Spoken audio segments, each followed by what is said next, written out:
ካርታል ሽጉጥ ደቀነባቸው። ቱርካን ሩቻን ላይ ስለት መዘዘችባት። ሳዲቅ ልጁን ተቀማ። ካርታል የልጁና ቱርካን በቀድሞ ባለቤቷ መታገቷንና ያለችበትን ቦታ ሴቪ ላይ ነግራው መኪናውን እያከነፈ የተባለ ቦታ ሲደርስ ሁለቱ የቀድሞ ባለትዳሮች ፍቅራቸውን እያደሱ ያገኛቸዋል። በንዴት ሽጉጡን አውጥቶ ሶመር ግንባር ላይ ደቀናል። ሁለቱም በድንጋጤ ፈዘው ይቀራል። ቱርካንም የቀድሞ ባለቤቷ ሶመርን ከሞት ለማስጣል ለሽጉጡ ደረቷን ሰጥታ ትቆማለች። ቱርካን ዞር በይ፣ እኔን ግደለኝ፣ እሷን ግን በፍጹም እንዳትነካት። ካርታልም የሁለቱን በፍቅር መጣበቅ ተመልክቶ የጋብቻ ቀለበቱን ወርውሮላቸው ቤቱን ለቆ ይወጣል። ቱርካንም ከድንጋጤዋ በመባነን ካርታልን ሮጣ ደርሳበት የተመለከቱ ሁሉ እንዳሰበው እንዳልሆነና በሱ ላይም ይህንን ማድረግ እንደማትፈልግ ትነግረዋለች። ይህንን ግንኙነት አሁኑኑ ካላቋረጥሽ ሶመርን አይንሽ እያየ ገድየው እጄንም ለፖሊስ ይሰጣል። መቼም ቢሆን ይሄ እንዲሆን አልፈቅድም። ከጥቂት ደቂቃዎች በኋላም ፖሊሶች ቱርካን የታገተችበትን ቤት ከበው ሶመርን በቁጥጥር ስር አውለው ወደ ፖሊስ ጣቢያ ወስዱታል። ወይዘሮ ቱርካን፣ አቶ ሶመር ኮርማን ቤት ውስጥ አግቶ አስቀምጦሽ ነበር ወይንስ በገዛ ፍቃድሽ ነው ወደዛ ሄድሽው? ቱርካን ካርታል ያስፈራራት ትዝ ይላታል። ላንቺ ያለኝን እምነትና ፍቅር ተጠቅመሽ ክብሬን ረክተሽዋል። ከዚህ በኋላ ከሶመር ጋር በፍጹም ደስተኛ መሆን አትችይ፣ አልፈቅድልሽም። ይህንን ለማድረግ ከደፈርሽ ግን ከሁለት አንዳችንን ወደ መቃብር ትልኪያለሽ፣ አንዳችን ደግሞ እስር ቤት ውስጥ እንበሰብሳለን። ይህንን መቼም ቢሆን እንዳትረሽ። አይደለም፣ በገዛ ፍቃዴ አይደለም፣ በግድ ቤት ውስጥ አግቶኝ ነው። አዎ አግቶ ነው ወደዚያ የወሰደኝ። በል አስወጣና ወደ ማረፊያ ክፍል ወሰደው። ሶመር እስር ቤት ውስጥ በንዴትና በቁጭት እየተንገበገበ እንዲሁም በልጆቹ ናፍቆት እየተሰቃየ ባለበት ወቅት እናቱ ሩቻን ያልገመተውንና ያልጠበቀውን አስደንጋጭ ዜና ይዛለት ትመጣለች። የኔ ልጅ፣ አንድ አስደንጋጭ ዜና አለ። ምንድነው ማዬ? ያቺ እባብ የሆነች ቱርካን ያንተን አባትነት ሰርዛ ሴት ልጅህ ዴፍኔን በካርታል ስም እንድትጠራ አድርጋታለች። ምንድነው የምታወሪው ማዬ? አዎ፣ ማስረጃው እንደሚለው ያቺ ሴት ከዚህ በኋላ አባትነትህን ነጥቃሃለች። አይሆንም፣ አይሆንም ማዬ፣ አይሆንም፣ አይሆንም። እኔ በህይወት እያለሁ በፍጹም አይደረግም። ልጄም በቻልሽው መንገድ ሁሉ ከነዚህ ሰዎች ላይ ተቀበይልኝ። አይሆንም፣ አይሆንም ማዬ። ቱርካን ልጇን ለማየት ወደ ቤት በሄደችበት ወቅት ካርታልን ታገኘዋለች። ከሷ ጋር ፍቺ እንደሚፈልግ፣ ነገር ግን ፍቺውን የሚፈጽመው በሶመር ላይ የከፈተችውን ክስ ካላቋረጠች እንዲሁም እሱም ተገቢውን ቅጣት ካገኘ ብቻ መሆኑን ይነግራታል።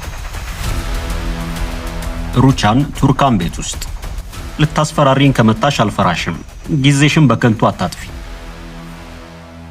ቱርካን፣ ሶመር እስር ቤት ውስጥ ነው። ከተፈረደበት ምን ያህል ዓመት እስር ቤት ውስጥ እንደሚያቆዩት ታውቂያለሽ? በሰራው ስራ ነው እስር ቤት የገባው። ቆይ ምን አደረገሽ? ቆይ ሶመር ምን አደረገሽ? አፍኖ ሽጉጥ ግንባርሽ ላይ ደቀና? ቱርካን፣ ቆይ ይሄን ያህል ምን አደረገሽ? እሱ እኮ የልጅሽ አባት ነው። ቱርካን፣ ንቂ እንጂ። የልጅ አባት ቢሆንስ? አሁን እኮ ባለትዳር ነኝ። ባለትዳር ሴትን ነው ያፈነው። ባለትዳር ነው ያልሽው? ባለትዳር ሴት ወይንስ ሀፍረተ ቤት ሴት? ንገሪ። ከሱ በፊት ትዳር እንደነበረሽ የደበቅሽው ልጄ ላይ ለመጫወት አስበሽ ነው። አሁን ልጄን ከእስር ቤት አስወጪው፣ ካለበለዚያ እገልሻለሁ፣ እገልሻለሁ። ቱርካን፣ እገልሻለሁ። ልቀቂኝ፣ ልቀቂኝ፣ እንዳትጠጊኝ፣ እንዳትጠጊኝ። ይኸውልሽ ድጋሜ ከነካሽኝ ነግሬሻለሁ፣ ነግሬሻለሁ። ምን እንደማደርግ አላውቅም። አሁን ውጪልኝ፣ በቃ ውጪልኝ። ቱርካን፣ እንደዚህ አይነት ጨካኝ ሴት መሆንሽን አላውቅም ነበር። በህይወቴ ትልቁን ስህተት እንደተሳሳትኩ አሁን ገብቶኛል። እቺን ቀን እንዳትረሻት። አይዞሽ፣ እኔ መቼም ቢሆን አረሳልሽ። አይሆንም፣ አይሆንም፣ አይሆንም፣ አይሆንም። ሩቻን ቤቷ ውስጥ ከጠበቆች ጋር። ሩቻን በቤተሰቧ ጉዳይ ቀልድ የማታውቅ ሴት ነች። በከተማው አሉ የተባሉ ጠበቆችን ቤቷ ጠርታለች። የቱርካንን የግል ጠበቃም በገንዘብ በማተለል ለሷ እንዲሰራላት አድርገዋለች። እሱም የቱርካንን ልጅ በእጇ የምታስገባበት መንገድ እንዳለ፣ ለፍርድ ቤቱ እናትየው የስነ ልቦና ችግር እንዳለባት ማስረጃ እንደሚያቀርብም ይነግራታል። ወይዘሮ ሩቻንም በተባለችው መሰረት ከአንድ ወር በኋላ ፍርድ ቤት ቀርባ ለችሎቱ በዝርዝር ጉዳዩን ታስረዳለች። ፍርድ ቤቱም የቀረበው ማስረጃ በማመን የቱርካን ልጅ ከእናቱ ይልቅ አባቷ ቤት ብታድግ የተሻለ መሆኑን ይወስናል። የቱርካን አባት ቤት። ማንም ቢሆን የልጅ ልጄን ከኔ ሊቀማኝ አይችልም። አሁን እናቷ ፍርድ ቤት ነች። ስትመጣ እሷን ጠይቋት። ተመልከት፣ የፍርድ ቤት ውሳኔ ነው። ችግር አትፍጠር እባክህ፣ ልጅቷን ስጠንና እንሄድበት። አያቴ፣ እኔ የትም መሄድ አልፈልግም። አይዞሽ የኔ ልጅ፣ አይዞሽ፣ እኔ ያለሁልሽ። አይዞሽ፣ አትፍሪ እባክህን፣ ችግር አትፍጠር፣ ስራችንን እንስራበት። ልጅቷን ስጠንና እንሄድ። ሰውዬ፣ ልጅቷ የትም መሄድ አትፈልግም። በቃ ዞር በልልኝ። እንዴ ልቀቃት! ልጄን ልቀቃት! ነግሬሃለሁ፣ ልቀቃት! አይዞሽ የኔ ልጅ፣ አይዞሽ። እሺ ዴፍኔ፣ እኔ አያትሻለሁልሽ። ዴፍኔ፣ አይዞሽ፣ የትም ቢሆን ብቻሽን አልተውሽም። እኔ አያትሻለሁልሽ። ዴፍኔ። ሳዲቅ፣ ኧረ እባክህን ተረጋጋ። ቱርካንና ካርታል ፍርድ ቤት ውስጥ። ሌላው እና ቤት እየሰማው ነው። ምን?